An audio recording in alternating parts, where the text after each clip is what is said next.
خوشی و در شاخسار علم سلامگری که بشک و در شاخسار علم خوش سمتیز که بشک و در جویبال علم علم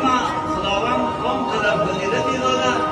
آنقدر قدری داده آنقدر مرتبه بزرگی برش قائل شده که همین آیه مطلوبه که به شما تلاوت کردم مفسرین کرام میگن یک توجیه شویست که دیدی نیست که بیتر علماء اصلا یعنی در حقیقت در معنا ترسگاری خدا را که ترسگاری خدا سبب نجات دنیا و آخرت محمد مسلمان میشه سببش چیز علم است چنانچه که رسول کریم علیه السلام میروانی کردن انا اعلمکم اکرمکم اتقاکم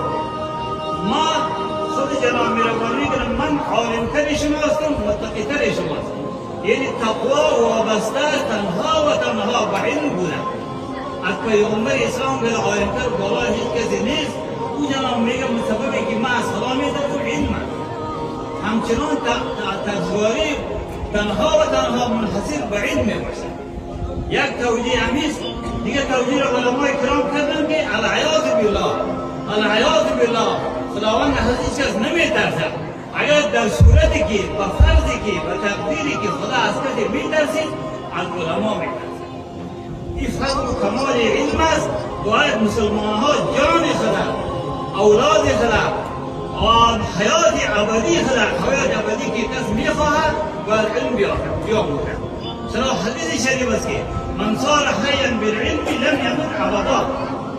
کسی که زنده با علم بگرد کدام علم نه علمی ایلوان و امثل غیر ذلك پیشتر مورد میروند هیچ فضیلتی نداره این دنیاست دنیا پیش خدا خلی یک باری بشه ارزش نداره که تو به فضیلت خواهد شد علمی که سبب نجات سبب رستگاری سبب قرب بنده به خدا میشه خدا را معرفی و به انسان میکنه علم الهی است علم شریعت است علم تفسیر و حدیث است من صار حیا بالعلم لم يمت ابدا کسی که با علم خدایی زنده میشه هرگز او نمیمرد چنانچه حافظ میروانی کرده که ثبت از برگزیده عالم دوام ما هر کس که زنده شد با عشق نمیرد هرگز ثبت از برگزیده عالم دوام ما باید ما مسلمان ها دیگه همچنان باید بذارید یک حدیث دیگر رو بیان میکنم مضمونش یک وقت کم است چنانچه که نبی کریم صلی الله علیه وسلم میگه انا خیر منکم شما میروانی جناب تشریف از خانه از هجری مبارک از روزها یک تعداد از صحابی کرام در یک گوشه مسجد بودم اول با مناسب این گناه ذاکرین کرام است ذکر الله را میگن یا الله میگن یا حی یا قیوم میگن یا تسبیح تعلیل خدا را میگن سبحان الله و الحمد لله میگن اینا را تشویقشون کرد که شما بخیر است